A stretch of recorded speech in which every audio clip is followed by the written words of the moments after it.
пьеса уже годы назад превратилась в классики болгарской детской драматургии.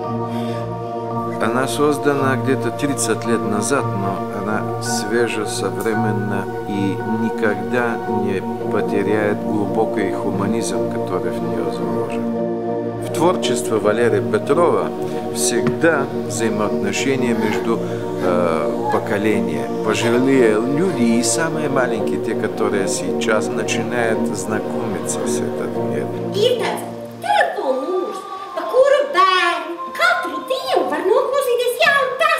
Lilija ir parasta meitenīte, kura vienkārši šeit sadara kaut kādus nedarbus. Mazums, kā jau bērns, varbūt pēc labākās sirds gribas kaut ko tur paņem to, nenoliek tur. Mamma saka, Lilija, ka tu vienreiz būsi laba meitene.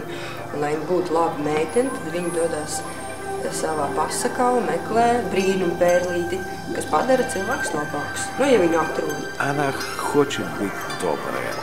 Вот это мирозрение как-то противостоит другая тенденция, которая есть в мире, что быть добрым – это не очень полезно для тебя. Надо быть страшным, надо быть грозным, чтобы все пугались, все боялись от тебя.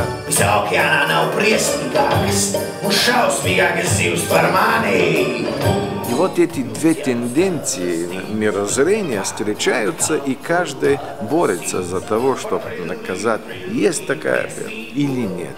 Tu gribi teikt, ka gribi kļūt labā? Jā, es ļoti cenšos. Pirmkārt, tas viss ir izdomāts, tāds pērlītis nav. Man ļoti patīk šis tēls, viņš ir ļoti tāds. Viņš taisa no sevi baigo briesmoni, un arī tā vēl ir uztaisīta tāds briesmonis, ka man patīk. Kas tev par karpu? Jūs pats esat karpā. Mans atveidotais tēls ir vīrs ar grumbām. Izejot šai pasakai cauri, viņš tad arī atrod to, cik daudz viņš ir pazaudējis no savas patiesās būtības un cik daudz hrilī, jeb šī zivs, jeb to varētu teikt arī tā, ka tā zivs ir šī vīra paša dziļākā būtība, un viņam to atkal atgādina. Patiesībā varbūt ne viss tas, kas pirmā brīdī liekas slikts, ir slikts, un ne viss tas, kas pirmā brīdī liekas labs, ir labs.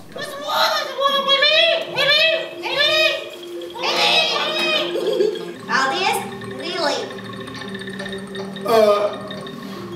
Tu tikai neiedomājies, ka es to izdarīju tekstē, ja?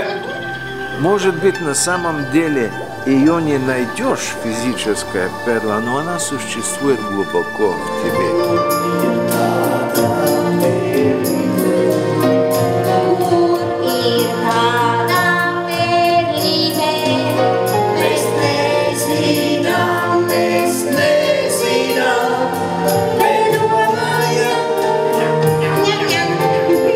Izrāde ir ļoti krāšņa.